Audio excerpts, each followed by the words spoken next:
The Alchemist by Paulo Coelho, Part 2. On the third day the chief met with his officers.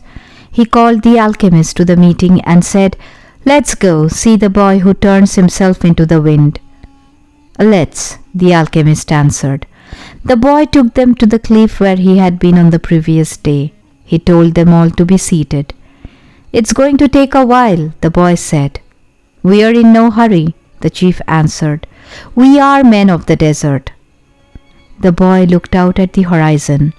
There were mountains in the distance, and there were dunes, rocks, and plants that insisted on living where survival seemed impossible. There was the desert that he had wandered for so many months. Despite all that time, he knew only a small part of it. Within that small part, he had found an Englishman, caravans, tribal wars, and an oasis with 50,000 palm trees and 300 wells. "What do you want here today?" the desert asked him. "Didn't you spend enough time looking at me yesterday?" "Somewhere you are holding the person I love," the boy said. "So when I look out over your sands, I am also looking at her. I want to return to her, and I need your help so that I can turn myself into the wind." "What is love?" the desert asked. "Love is the falcon's flight over your sands, because for him you are a green field from which he always returns with game. He knows your rocks, your dunes, and your mountains, and you are generous to him." "The falcon's beak carries bits of me, myself," the desert said. "For years I care for his game, feeding it with the little water that I have, and then I show him where the game is. And one day, as I enjoy the fact that his game thrives on my surface, the falcon dives out of the sky and takes away what I have created." "But that's why you created the game in the first place," the boy answered, "to nourish the falcon, and the falcon then nourishes man, and eventually man will nourish your sands, where the game will once again flourish. That's how the world goes." "So is that what love is?"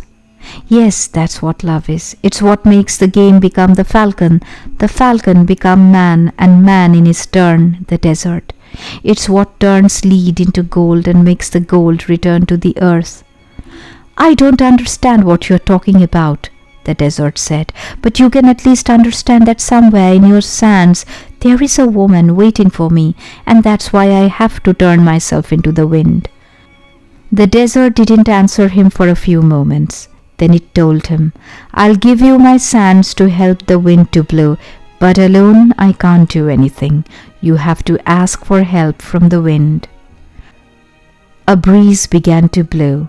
The tribesmen watched the boy from a distance, talking among themselves in a language that the boy couldn't understand.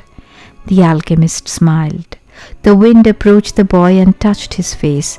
It knew of the boy's talk with the desert, because the winds know everything.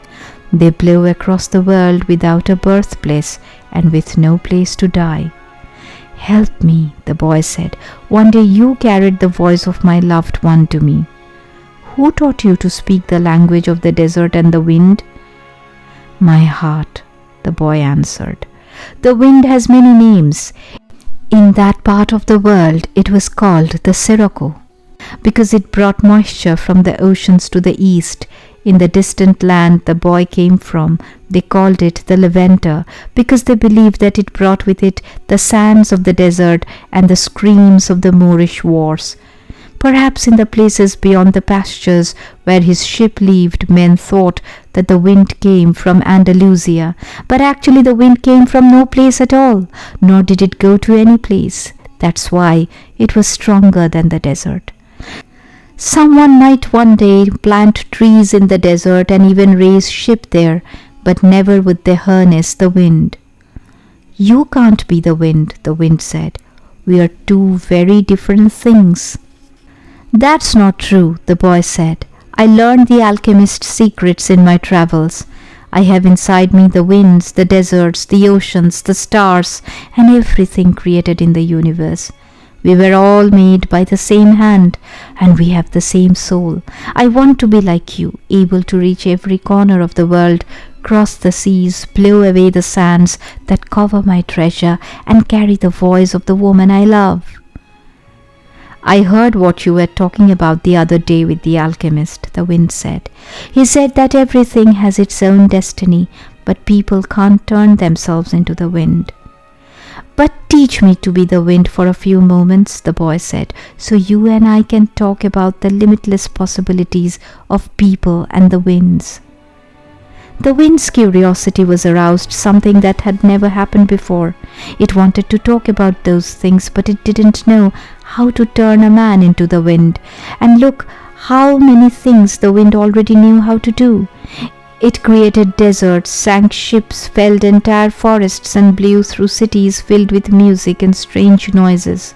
It felt that it had no limits, yet here was a boy saying that there were other things the wind should be able to do. This is what we call love, the boy said, seeing that the wind was close to granting what he requested.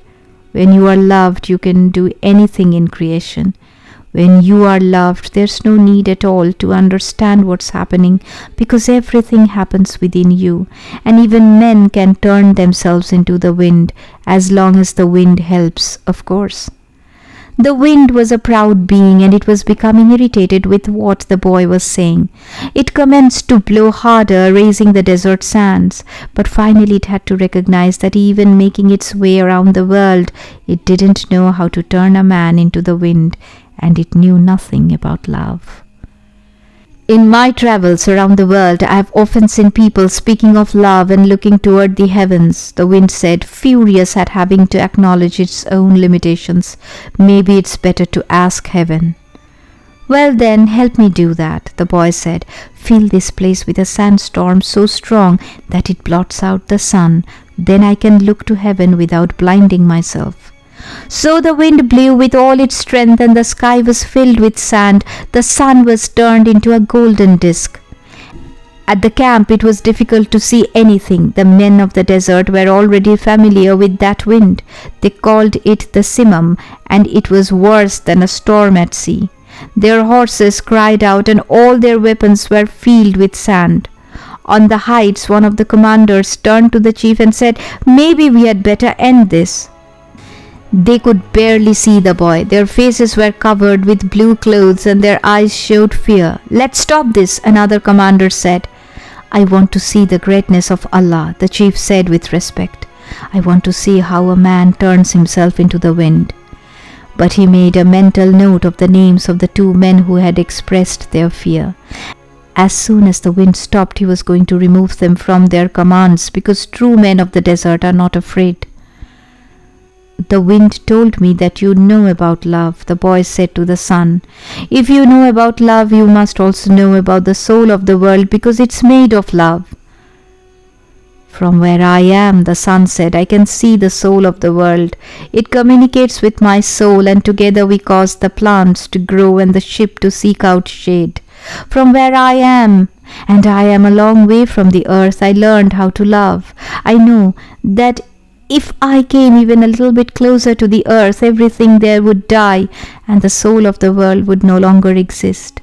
So we contemplate each other, and we want each other, and I give it life and warmth, and it gives me my reason for living." "So you know about love," the boy said, "and I know the soul of the world, because we have talked at great length to each other during this endless trip through the universe. It tells me that its greatest problem is that up until now only the minerals and vegetables understand that all things are one. That there's no need for iron to be the same as copper, or copper the same as gold. Each performs its own exact function as a unique being, and everything would be a symphony of peace if the hand that wrote all this had stopped on the 5th day of creation." "But there was a 6th day," the sun went on. "You are wise because you observe everything from a distance," the boy said, "but you don't know about love. If there hadn't been a 6th day, the man would not exist. Copper would always be just copper, and lead just lead. It's true that everything has its destiny, but one day that destiny will be realized. So each thing has to transform itself into something better and to acquire a new destiny until someday the soul of the world becomes one thing only. The sun thought about that and decided to shine more brightly. The wind, which was enjoying the conversation, started to blow with greater force so that the sun would not blind the boy. "This is why alchemy exists," the boy said, "so that everyone will search for his treasure, find it, and then want to be better than he was in his former life. Lead will play its role until the world has no further need for lead, and then lead will have to turn itself into gold. That's what alchemists do. They show that when we strive to become better than we are, everything around us becomes better too." "Well, why did you say that I don't know about love?" the sun asked the boy. "Because it's not love to be static like the desert, nor is it love to roam the world like the wind, and it's not love to see everything from a distance like you do. Love is the force that transforms and improves the soul of the world. When I first reached through to it, I thought the soul of the world was perfect, but later I could see that it was like other aspects of creation and had its own passions and wars. It is we who nourish the soul of the world, and the world we live in will be either better or worse, depending on whether we become better or worse. And that's where the power of love comes in, because when we love, we always strive to become better than we are." "So, what do you want of me?" the sun asked. "I want you to help me turn myself into the wind," the boy answered. "Nature knows me as the wisest being in creation," the sun said, "but I don't know how to turn you into the wind." "Then whom should I ask?" The sun thought for a minute. The wind was listening closely and wanted to tell every corner of the world that the sun's wisdom had its limitations, that it was unable to deal with this boy who spoke the language of the world. "Speak to the hand that wrote all," said the sun. The wind screamed with delight and blew harder than ever. The tents were being blown from their ties to the earth, and the animals were being freed from their tethers. On the cliff the men clutched at each other as they sought to keep from being blown away. The boy turned to the hand that wrote all. As he did so, he sensed that the universe had fallen silent, and he decided not to speak. A current of love rushed from his heart, and the boy began to pray. It was a prayer that he had never said before, because it was a prayer without words or pleas. His prayer didn't give thanks for his ship having found new pastures. It didn't ask that the boy be able to sell more crystal, and it didn't beseech that the woman he had met continue to await his return. In the silence, the boy understood that the desert, the wind, and the sun were also trying to understand the signs written by the hand, and were seeking to follow their paths and to understand what had been written on a single emerald. He saw that omens were scattered throughout the earth and in space, and that there was no reason or significance attached to their appearance. He could see that not the deserts, not the winds, not the sun, nor people knew why they had been created, but that the hand had a reason for all of this, and that only the hand could perform miracles or transform the sea into a desert or a man into the wind. Because only the hand understood that it was a larger design that had moved the universe to the point at which 6 days of creation had evolved into a masterwork. The boy reached through to the soul of the world and saw that it was a part of the soul of God. And he saw that the soul of God was his own soul, and that he, a boy, could perform miracles.